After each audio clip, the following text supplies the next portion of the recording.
ఏమైందిరా? ఒక నిమిషం మాస్టరు. అందుకే క్లారిటీ ఇస్తాను. అత ల్యాప్‌టాప్ ఎక్కడుంది? ఆ కబోర్డ్‌లో ఉందిరా.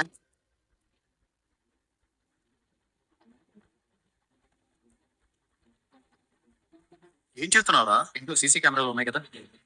అన్ని ల్యాప్‌టాప్ కనెక్ట్ ఉంటాయి. దాస్ మామయ్య ఎలా మాయమయ్యాడో, ఐ మీన్ ఎందుకు గేట్ వరకు వచ్చి ఎవరికీ కనిపించలేదో ఈ విజువల్స్ చూస్తే అందరికీ అర్థమవుతుంది.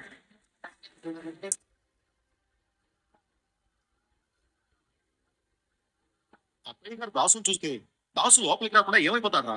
చూసావా కార్తీక్, మీ నాన్న కూడా నమ్మడం లేదు. నేను దాసును చూశానని ఇంట్లో నువ్వు తప్ప ఎవరు నమ్మడం లేదు. దాసు వచ్చాడని వీళ్ళు చూస్తే ఎలా తప్పించుకోవాలి? దాస్ మామయ్య ఉన్నాడో లేదో తెలుస్తుంది.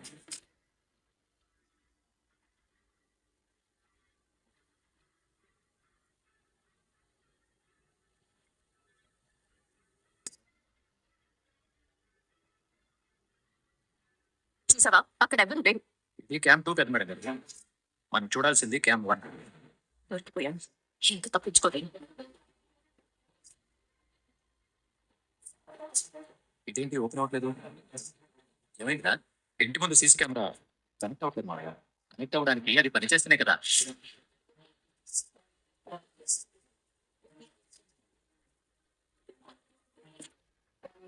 పనిచేయట్లేదా? అది రిపేర్ వచ్చి 1 మంత్ అవుతుందిరా. ఎలక్ట్రీషియన్‌కి చెప్పాను. వాడేదో బిజీగా ఉండి రాలేదు. నేను కూడా దాని సంగతి మర్చిపోయాను. మర్చిపోయి మంచి పని చేశావు డాడీ. 1 మంత్ బ్యాక్ దాన్ని పోగొట్టింది నేనే. నువ్వు మళ్ళీ రిపేర్ చేయించావేమో అనుకుని టెన్షన్ పడ్డాను. కాదు, నా ముందు జాగ్రత్త నన్ను కాపాడింది. రిపేర్ చేయించుంటే బాగుండేది మామయ్య. ఏదో పారిజాతం మాటలు విని హడావిడి చేస్తున్నావు గానీ దాసు వచ్చుండడు. నేను అదే చెప్తున్నాను తాత. కానీ బావ నమ్మడు కదా. ఆ మాటకొస్తే తను ఎవరిని నమ్మడు. మీరు మాత్రం నన్ను నమ్ముతున్నారా? కానీ వాడొచ్చాడే. వచ్చి ఎవరికీ కనిపించకుండా వెళ్ళిపోయాడు అనుకుందాం. మళ్ళీ వస్తాడు కదా! అవునన్నయ్య, దాసన్ మన ఇంటికి రావద్దని మనం ఎవ్వరూ అనలేదు కదా. మీరేమనలేదు అత్త. కానీ దాస్ మావయ్యని ఇంటికి దూరంగా ఉంచాల్సిన అవసరం జోస్నుకుంది. నీకు హెల్త్ బాగాలేదని తెలిసిన దగ్గర నుంచి దాస్ మావయ్య ఎక్కడ నిజం చెప్పేస్తాడో అని జోస్న తెగ టెన్షన్ పడుతుంది. దాస్ మావయ్య నిజం చెప్తానని నాకు చెప్పిన దగ్గర నుంచి కనిపించకుండా పోయాడు. దాసు ఎప్పటికీ కనిపించడం. జోస్న మీదే నా అనుమానం అంతా. నువ్వు నన్ను కనిపెట్టలేవు బాబా. తప్పించుకున్నానని సంబరపడకు. పట్టుకోవడం నీ వల్ల కాదు. సీసీ కెమెరా పనిచేసి ఉంటే ఈ రోజు ఒక నిజం తెలిసేది. అవును వారు, ఒక నిజం తెలిసేది. ఏంటి బాబా తెలిసేది?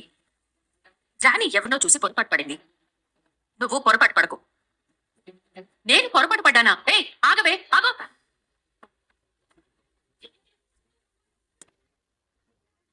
దీపా, వెళ్ళి వంట పూర్తి చెయ్యి.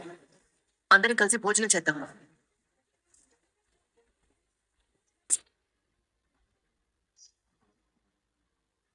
జోస్నా, జోస్నా, జోస్నా, నేనేం పొరపాటు పడలేదే. వాణ్ణి నా 4 కళ్ళతో చూశాను. నీకేమైనా మర్చిపోయిందా? నాకు సపోర్ట్ చేయాల్సింది పోయి అందరూ అరుస్తావేంటి? నేనేమన్నానే? నేనెక్కడ ఇంటి వారసురాల్ని కాదని తెలిసిపోతుందో అని భయపడి భయపడి నీకు బ్రెయిన్ పంచడం మానేసింది. ఇంత మాటని నన్నే నిన్నే. ఆ భయంతో ఉన్నది లేనట్టు లేనిది విన్నట్టు ఊహించుకుంటున్నావు. దాసు, దాసు లేడు, జ్యూసు లేడు, ఎవరు రాలేదు. ముందు నీకు ఈ దెబ్బ మార్చాలా? అంతేనంటావా? నేనే పొరపాటు పడ్డానా? కానీ వాడు అంత స్పష్టంగా కనిపించాడు. నిజంగానే కళ్ళజోడు మార్చాలా? అయ్యో, ఏంటో నా అమ్మాయికప్పు కొడుకు ఏమైపోయాడు ఏంటో. అయ్యో, మొత్తానికి మీ అన్నయ్య అన్నమాట నిలబెట్టుకున్నాడు. ఏంటి నాన్న? ఏం లేదమ్మా. అన్నయ్య అన్నమాట నిలబెట్టుకున్నాడు. ఏంటి నాన్న? ఏం లేదమ్మా. నువ్వు రావట్లేదు అనేసరికి ఈ రోజు ఇంట్లో లంచ్కి ఫ్యామిలీ అంతా ఉండాలి అన్న నా మాట నిజం అవుదేమోనని నాన్న అంటున్నాడు. నాకు వెంటనే బావ గుర్తొచ్చాడు. నువ్వు వస్తావన్న నమ్మకం వచ్చింది. ఇక ఆలస్యం చేయకుండా దీపతో చెప్పేశాను. మా దీప, నీ చేతితో మంచి మంచి వంటలన్నీ చేసేయమ్మా అని. నిజంగానే దీప ఎంతో ఇష్టమైన వంటలన్నీ వండింది.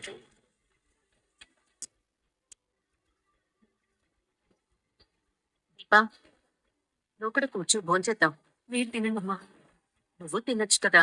కలిసి తినడంలో ఆనందం ఉంటుంది. వడ్డించి కడుపు నిండా తినిపించడంలో కూడా ఆనందం ఉంటుంది.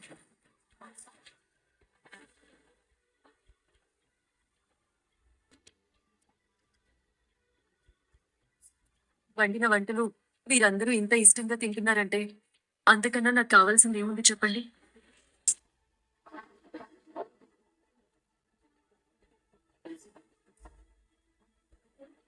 లేదమ్మా, కూర్చొని భోజనం చేస్తే నా కోరిక తీరినట్టు అవుతుంది. సుమిత్ర పక్కన కూర్చో. కూర్చో మొదల. తండ్రి లాంటి మనిషి పిలిచి తల్లి లాంటి మనిషి పక్కన కూర్చోమంటే వెంటనే కూర్చోవాలి కానీ ఆలోచిస్తావేంటి? కూర్చో.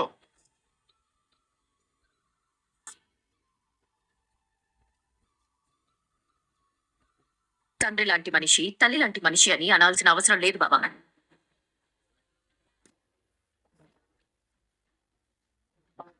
మీ యజమానురాలు మీ యజమాని అంటే సరిపోతుంది. కుటుంబం అంతా సరదాగా కలిసినప్పుడు కూడా ఈ తేడాలు చూపించడం అవసరమా మేనకోళ్ళ? అదంతేలేండి. ఇప్పుడు మొహం మీద ఒకటి మనసులో ఒకటి పెట్టుకొని తిరుగుతుంది. నీకు మేనకోడలి కంటే కోడలే ఎక్కువ కాబట్టి ఇలా మాట్లాడడం విట్టునుందా లేదు. ఏ దీపని కార్తీక్ భార్యగాను నా కోడలుగాను నువ్వెందుకు చూడలేకపోతున్నావే? ఓ విత్తనాల వ్యాపారి మిరియాల్లో బొప్పాయి గింజల్ని కలిపాడంట. ఎవరో గుర్తుపట్టలేరు అనుకున్నాడు. ఆ షాప్ కి ఒక రైతు వచ్చాడు. మిరియాల విత్తనాలు అడిగాడంట. షాప్ అతను ఇచ్చాడు, తీసుకెళ్ళాడు. తను 10 గింజలు మాత్రమే వేయాలి, మిగతావి అవసరం లేదు అనుకుని ఓ 10 గింజల్ని తీసుకుని నాటాడు. వారం తర్వాత మొలకలు వచ్చాయి. మరో వారం తర్వాత చూస్తే దాంట్లో 9 మిరియాల తీగలు, 1 మాత్రం బొప్పాయి మొక్క. షాప్ ఓనర్ చెప్పింది గుర్తు తెచ్చుకున్నాడు. విత్తనాలన్నీ ఒకటే, అన్నీ చాలా మంచివి అని. మాటలు మోసం చేయగలుగుతాయి కానీ మట్టి మోసం చేయలేదు. మనుషులు కూడా అంతే. అందరూ ఒకేలా ఉన్నారని కలిసిపోతే ఒకటైపోతారా? వాళ్ళ బుద్ధులే వాళ్ళ నుంచి వేరుగా ఉంచుతాయి.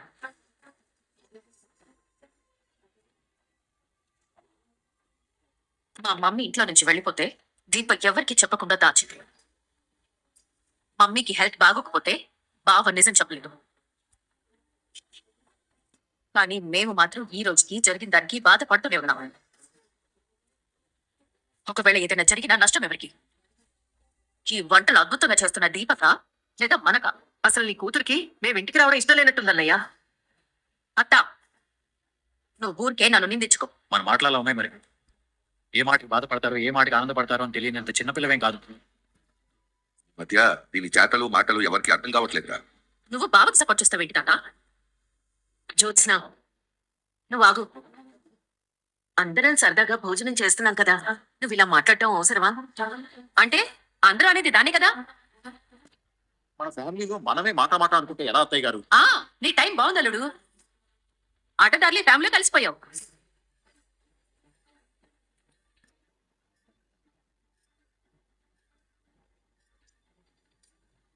నువ్వంటే ఇష్టం లేకపోయినా కాంచన వెనకాలే తిరుగుతున్నావు. నిజానికి నువ్వు ఫ్యామిలీతో రావాల్సి వస్తే కావేరితోనూ స్వప్నతోనూ రావాలి. అత్తయ్య గారు, ఏ వాళ్ళ ఫ్యామిలీ కాదా? ఓహో, రెండో పిల్లానికి విడాకులు ఇవ్వాలనుకుంటున్నావా? పరు ఎందుకు అరుస్తావు? మీ పిన్నికి మీ నాన్న విడాకులు ఇచ్చాడంటే మీ అమ్మతో. పిన్ని, ఇంత పద్ధతి లేకుండా ఎలా మాట్లాడుతున్నావు పిన్ని? నా భర్త నాకు దూరం అయిపోయాడని నేను బాధపడుతున్నానని నీతో ఏనాడైనా చెప్పానా? అసలు రెండో పిల్లనే లేకపోతే నువ్వు నీ భర్తను వదిలేస్తావు? పారిజాతం, భోజనం చేసే దగ్గరైనా కాస్త మనశ్శాంతిగా తినని. వయసేమో 10 మందికి మంచి చెప్పేంత ఎదిగింది. ఏమో ఇంగులాకుల ముందు వాళ్ళకి కాకిలాగా తిరుగుతుంది. అందరూ సంతోషంగా ఉన్నారని విందు ఏర్పాటు చేస్తే దీంట్లో కూడా విషయం కలుపుకున్నావు నువ్వు. మావయ్య గారు, అత్తయ్య గారిని ఏమీ అనకండి. మీరంతా నా గురించి ఆలోచించారు, అందుకు సంతోషంగా ఉంది. దానికోసం మీలో మీరే ఇలా ఖర్చులు పట్టం నాకు ఇష్టం లేదు.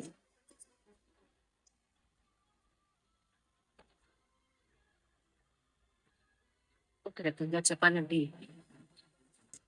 బతుకుతానని ఒక నమ్మకం లేదు. సుమిత్ర, అవునా? అత్త, అవునా? నా కూతురు పెళ్లి చూడాలన్నది నా కోరిక. అంతవరకైనా తమలేదు అనిపిస్తుంది.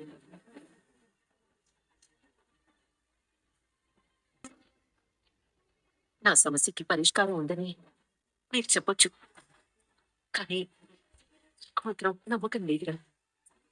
నా పరిష్కారం నన్ను ఎన్ని రోజులు ప్రాణాలతో నిలబెట్టింది.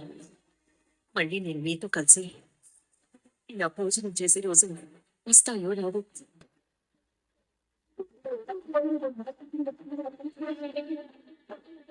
ఖచ్చితంగా వస్తాను మరి.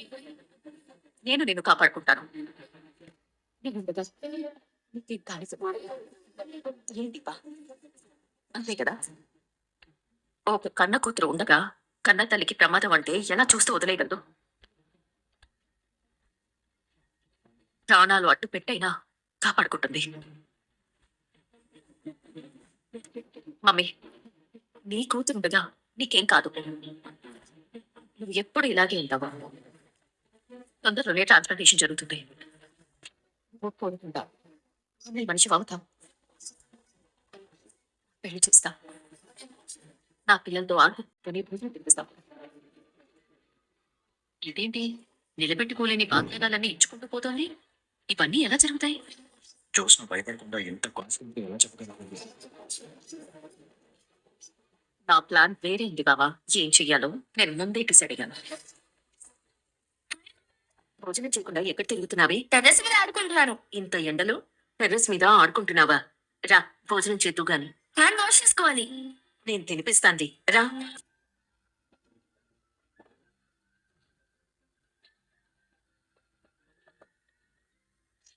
మనవరాలకి నీ చేత్తోనే భోజనం తినిపిస్తావు అన్న మాట ఎంత ఫాస్ట్ గా నిజం అవుతుంది అనుకోలేదు మమ్మీ. ఒక కన్న కూతురు ఉండగా కన్న తల్లికి ప్రమాదం అంటే ఎలా చూస్తూ వదిలేయగలదు? ప్రాణాలు అడ్డు పెట్టైనా కాపాడుకుంటుంది. నీ కూతురుండగా నీకేం కాదు.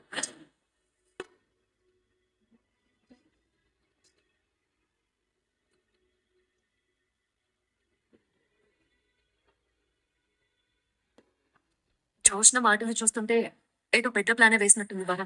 అసలు నీ ప్లాన్ ఏంటి? తప్పించుకునే అవకాశం లేదు మనకు. తప్పించుకునే దారి ఏమైనా దొరికిందా? రిపోర్ట్స్ రాకుండా జోష్న ఆపితే నువ్వు ఆపలేవే. జ్యోత్స్న ఆపలేదు. మరేం చేస్తావు? ఖచ్చితంగా తన దగ్గర ఏదో ప్లాన్ ఉంది. ఏ ప్లాన్ లేకుండా ఎలా ఉంటాను గ్రాని? అదేమై ఉంటుంది బాబా? చెప్పను. మనకి ఎలా తెలుస్తుంది? ఎవరికి తెలియాల్సిన అవసరం లేదు. కనీసం నాకైనా తెలియాలి కదే. డాక్టర్ని కొనేసావా? హారిక గారు డబ్బులు కమ్ముడుపోయే మనిషి కాదు. భయపెట్టావా? ఆ పని చేస్తే జ్యోత్స్నకే ఎక్కువ నష్టం. ఏం చేసావే?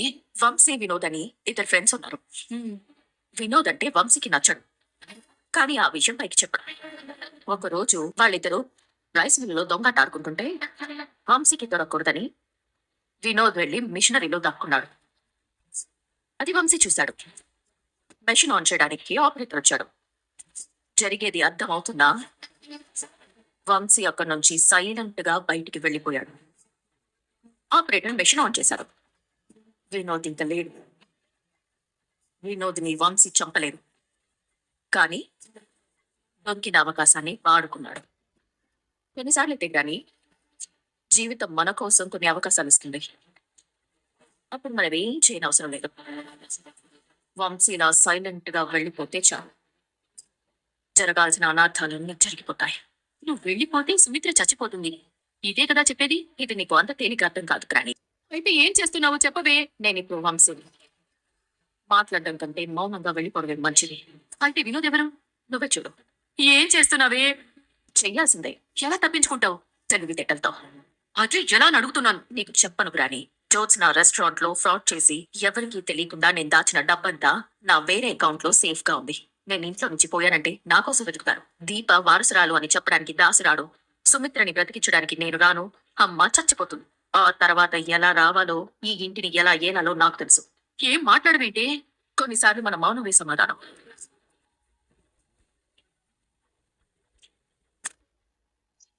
జ్యోత్స్న ఏం చేసినా మనల్ని దాటిపోలేదు మనకు.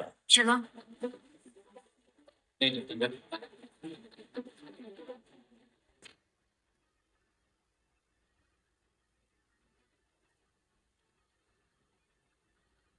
చూసిన మాటల్ని ప్రవర్తనని చూస్తుంటే భయంగా ఉంది. దాసు బాబాయ్ విషయంలో కూడా జోష్న మీద అనుమానంగా ఉంది. బాబాయ్ని జోష్న ఏమైనా చేసిందా? నేను నువ్వు మంచోళ్ళం కాదు సార్.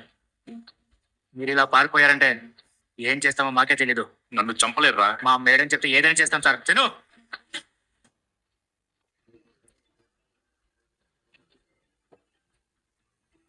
మా మేడం ఫోన్ చేస్తున్నారు. చెప్పండి మేడం. స్పీకర్ ఆన్ చేయరా. చేశాను మేడం. ఫోన్ మా నాన్న ముందు పెట్టు. అలాగే పెట్టాను మేడం. నీకు తిండి పెట్టేది ఆరోగ్యం పాడవకుండా కాపాడ్డానికి, నీ ఇంటికి వచ్చి నిజం చెప్పడానికి కాదు. జ్యోత్స్న, నువ్వు తిండి పెట్టినా పెట్టకుండా ఆకలితో చంపినా నేను ఒక మాట చెప్తున్నాను, గుర్తుపెట్టుకో. మర్చిపోతావు అనుకుంటే రాసి పెట్టుకో. మర్చిపోలే. ఎందుకంటే చెప్పే మాట అలాంటిది కాబట్టి. మాట కాదు కదా. ఏంటి కదా? ఓ కాకి తప్పు చేసిందని దేవుడు దాన్ని శపించాడు. ఈ రాత్రి మాత్రమే నువ్వు బతుకుతావు, తెల్లారితే నువ్వు చచ్చిపోతావు అని. చావును తప్పించుకోవడానికి చాలా తెలివిగా ఆలోచించింది. నేను నిద్రపోతేనే కదా రాత్రి గడిచేది, నిద్రపోకుండా ఉంటే అసలు రాత్రే గడవదు కదా అనుకుందంట. నిద్రపోకుండా అలాగే చీకటిని చూసి నవ్వుకుందంట. చూసావా, నేను ఈ లోకాన్ని తెల్లారనివ్వలేదు అని. ఈ కథ నాకెందుకు చెప్తున్నావు? నువ్వు కూడా కాకిలాగే ఆలోచిస్తున్నావు జ్యోత్స్న. దాసు అనేవాడు చెప్పకపోతే ఎవరికి నిజం తెలియదు అనుకుంటున్నావా? కానీ నిజం ఉదయించే సూర్యుడు లాంటిది. నువ్వు నిద్రపోయినా మెలకుగా ఉన్నావు. రాత్రి కరిగిపోతుంది, సూర్యుడు ఉదయిస్తాడు. ఆ కథలో కాకి చచ్చిపోతుంది, ఈ కథలో నిజం తెలిసిపోతుంది. నానా, అరుపులు ఆవేశాలు కాలం రాసిన రాతని మార్చలేవు జ్యోత్స్న. నేనే ఈ ఇంటి వారసురాల్ని. ఇది ప్రస్తుతం, కానీ నీ భవిష్యత్తు నేను చెప్తాను విను. నీ అంతటి నువ్వే నీ స్థానం నుంచి తప్పుకొని ఆ స్థానంలో ఉంచవలసిన వాళ్ళని ఉంచితే మంచిది. లేదని కాదని ఇలాగే తప్పించుకోవాలని ప్రయత్నాలు చేస్తే నిజాలు బయటపడతాను. ఎవరి పక్కన నీకు నిలబడడానికి నిలువ నీడ కూడా ఉండదు. తప్పు సరిదిద్దుకో జ్యోత్స్న. సరిదిద్దుకుంటా నాన్న. ఒకప్పుడు మీ అమ్మ చేసిన తప్పుని నేను సరిదిద్దుతాను. ఏయ్, దీప జోలికి వెళ్ళదు. నన్ను ఇంకెవ్వరు ఆపలేరు. నువ్వు కూడా. ఉంటాను. అప్డేట్ ఇవ్వరా. దీపం ఏమైనా చేస్తుందా? ప్లీజ్ లైక్ చేయండి, సబ్స్క్రైబ్ చేయండి, సపోర్ట్ చేస్తారని ఆశిస్తున్నానండి. Thank you.